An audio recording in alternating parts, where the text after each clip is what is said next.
In ancient India, it is said that we were much more accepting of different points of view, different traditions, and even sexualities and gender orientations for that matter.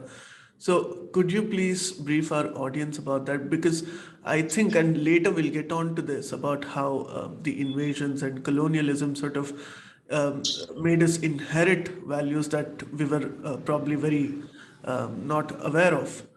Right. So, in that sense, in ancient India, do you think we were more accepting as a community?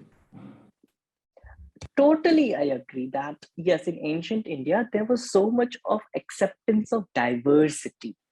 The corporate jargon, which is so much is in trend right now, called diversity and inclusion, and now they call it diversity, equity, inclusion. For us in India, it was the way of life. We accepted all sort of diversities, and that's why we don't have a concept of one way to worship, one book, one sampradaya, and one.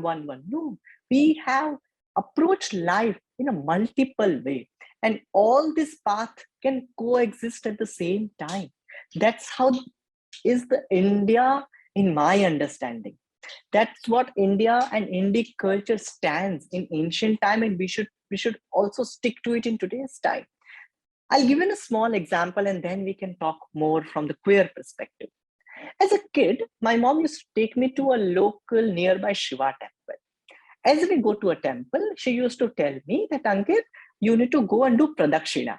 Now, for the foreign audience or audience who may not be familiar with this ritual called pradakshina, for them, it's an Indian practice wherein we enter a temple and we circumambulate the deity around the deity in a circle, right? And then we offer our pranam or we bow down to the deity.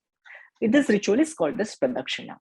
Now, there are multiple reasons behind doing this ritual, but there is a one beautiful meaning which I really resonate with. And that is what happens when you circumambulate a deity, when you do pradakshina. You enter the temple and go around the deity. Correct. So your worldview, a Sanskrit word can be darshan. Darshan in my understanding is called as worldview. So if you're standing at point A and you're looking at the deity from that point, your worldview, your darshan may be different than a person who is standing on point B, than a person who is standing at point C, and a person who is standing at point D. And how many points can there be? N number of points, because there can be N number of points on a circle. There is limitless way to look at the world. There is limitless darshans available. Now, which darshan you are looking at right now, depending on the stage of your life. Now, if I fight with standing at point A with somebody who is standing at point B saying that, no, I am looking at the deities right now from this point of view, I think this is the truth. Well, all I'm doing is I'm just being an idiot. I'm just being a foolish here. Because the person who is standing at point B can have a different way to look at the same truth.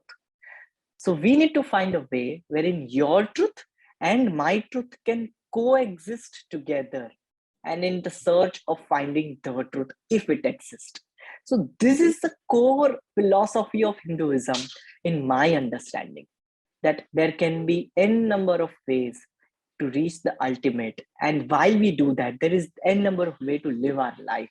And that is the core centric idea of diversity, equity, and inclusion offered to us from the Indic perspective. Please remember to subscribe to us and switch on the notifications for this channel. For our other social media links, more content, and to support our work, please visit citti.net. Dhanyavad. Namaskar.